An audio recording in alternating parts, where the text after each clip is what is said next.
पहलगाम हमले के बाद भी शायद हमारे कुछ क्रिकेटर्स को पाकिस्तान के साथ खेलने पर ऐतराज ना हो, लेकिन पाकिस्तान और पाकिस्तान प्रायोजित आतंक के खिलाफ भारत और भारतवासी डटकर खड़े हैं। और इसी निश्चय का नतीजा है कि वो कूटनीतिक विजय है जो भारत को पाकिस्तान पर हासिल हुई है।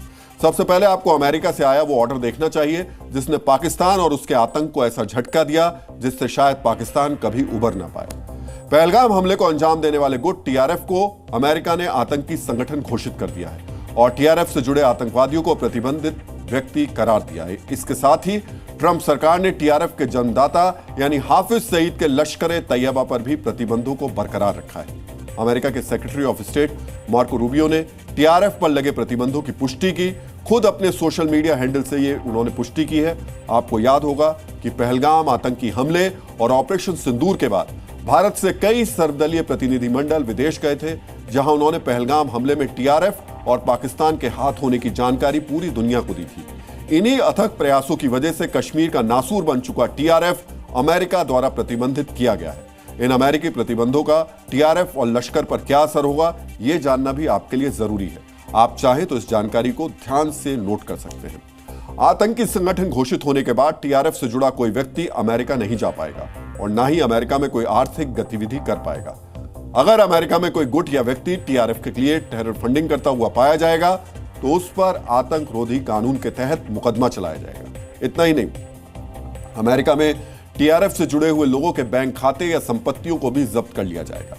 अगर अमेरिका चाहेगा तो उसके मित्र देश भी प्रतिबंधित संगठनों के खाते और संपत्तियां जब्त कर सकते हैं। अमेरिका द्वारा प्रतिबंध किसी भी आतंकी संगठन की कमर तोड़ देता है, क्योंकि प्रतिबंधों के बाद आतंकी संगठनों के लिए अमेरिका से लेकर यूरोप तक टेरर फंडिंग का इंतजाम करना तकरीबन नामुमकिन हो जाता है। टीआरएफ पर ट्रंप सरकार के इस प्रहार ने पाकिस्तानी सरकार की छद्म जो आतंक नीति है उसका पर्दाफाश कर दिया है। हम ऐसा क्यों कह रहे हैं, ये जानने के लिए आपको वो बयान जरूर सुनना चाहिए जो 2 महीने पहले पाकिस्तान के विदेश मंत्री इसहाक डार ने दिया था। कश्मीर में एक फोरम बना जिसका नाम है द रेजिस्टेंस फोरम, और उस पे उसको कंडेम किया गया, उसको जिम्मेदार ठहराया गया उस प्रेस रिलीज में। तो मुझे आई, मैंने देखा, मैंने कहा ये एक्सेप्टेबल नहीं है।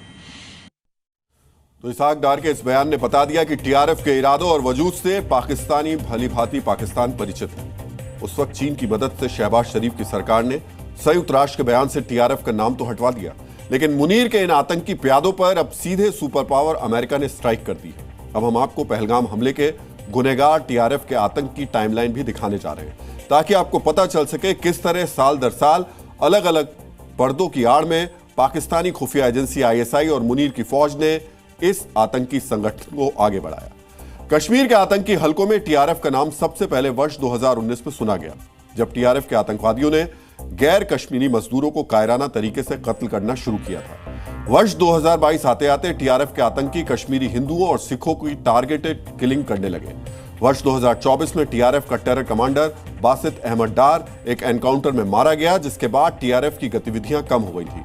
लेकिन 2025 में पहलगाम टेरर अटैक को अंजाम देकर टीआरएफ ने अपनी मौजूदगी का खूनी सबूत दे दिया। हाफिज सईद और आसिम मुनीर को लगा था कि पहलगाम जैसा दुर्दांत हमला करके वो कश्मीर में टीआरएफ की दहशत फैला देंगे, लेकिन वो भूल गए थे कि नया भारत ना भूलता है और ना ही माफ करता है। आतंक के खिलाफ भारत की इसी नीति की वजह से आज ट्रंप को भी कबूलना पड़ा कि पाकिस्तान प्रायोजित आतंक न सिर्फ भारत बल्कि पूरी दुनिया के लिए खतरा बन गया है।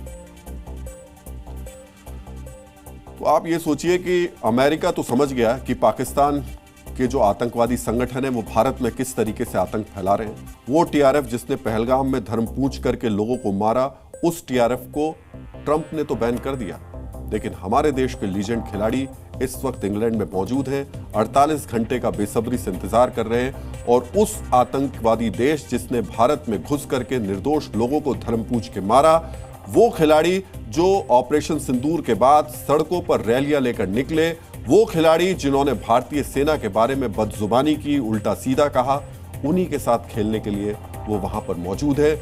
बहुत ही अफसोस की बात यह है कि वो लोग पूरी तरीके से तैयारी भी कर चुके हैं, कुछ स्पॉन्सर्स भी उसमें मौजूद हैं, जो वैसे तो दिखाते हैं वक्त बेवक्त की देखिए वो बहुत देश प्रेमी है, राष्ट्रवादी है, लेकिन जब यहाँ पैसे की बात आती है तो सीधे तौर पर बिल्कुल चुपचाप वहां मौजूद होकर के पहुंच करके इस खेल को किसी भी तरीके से करा लिया जाए इस काम में लगे हुए। Zee News.